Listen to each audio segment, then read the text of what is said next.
Hello my friends, this is Edward Mungai inspiring you to leadership.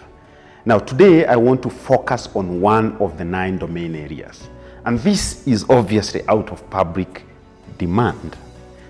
That is point number 4, and our point number 4 is always about family. And people have asked me, Edward, how comes that you have put so much value towards family, even it is more important than money, is more important than impact, is more important than your work. And indeed, it's true. It is more important than work. Family is where, when everything else is gotten out of the way, that is where you are anchored. And this is a support mechanism that we should all be proud about. This is a support mechanism that we should always be able to nurture. Unfortunately, many of us, we do not put it at that level where it is number 4. By the way, you might be asking, what is 1, 2, and 3? 1 is about your spirituality. What is your connection with your Maker? What is that you believe in?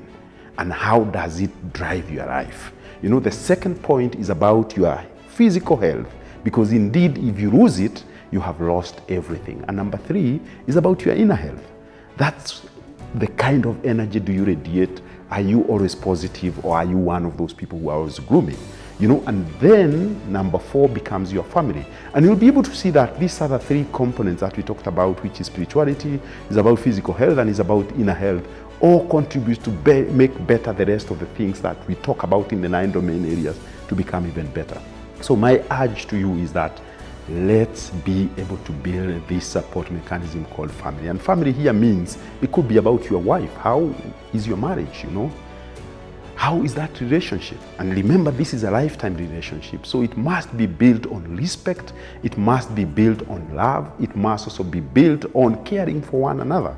Because when you do that, and also thinking about the synergies that it brings, because in most cases we shoot ourselves. A husband and wife, if they are not making decisions together, as an example, whereas it could be financial decisions, it could be about their children's education, it could be any decision, even about career impact and all these other things and networks. If then it is not being done jointly, then in most cases you don't benefit from the synergies. Remember, the new formula nowadays is 1 + 1 = 11. We have always thought that equals to 2. It is not equal to 2, it's equals to 11. And that's why you need your wife or husband to be able to be making co-joint decisions that then would be able to shape your life. Of course, the next thing that comes in family, and it follows after marriage, is of course the children. And remember that we are created to procreate, to have children. So we must be able to ensure that we are actually growing and nurturing talents. We are nurturing human beings who are responsible, human beings who actually can be able to make the world a different place. So in this case, the wife and husband must always invest in their children.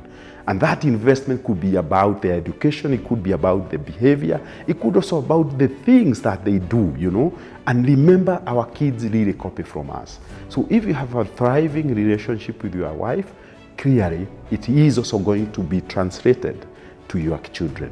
Of course, the other thing that we should talk about is also the other people within your family. That is the extended family. It could be your cousins, it could be your brothers, your siblings. All those people also matters in life. And indeed, the thing is, how do you show up to these people? Remember, family is number 4 and a very critical. And if indeed you are doing well in family, I can promise you the other things will be able to shape up. That is my take in regards to family, and I really hope that you can be able to nurture that investment, because it's an investment.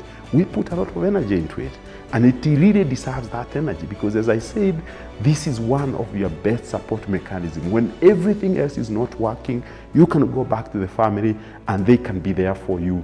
They can be able to support you in your decisions, and therefore you must be able to put them in forefront. Unfortunately, as I said, we shoot ourselves so much that we put them in the back burner, and yet they are supposed to be number 4. And I hope that you can consider that and see how your family can be of importance to you, because indeed family is what will lead you to success, and is a way of counting success. How successful are you? Well, how are your kids? What is your relationship with your wife? What is the relationship with your extended family? And if you can be able to tick and say it is very satisfactory, indeed you are a successful person. This is Edward Mungai inspiring you to leadership.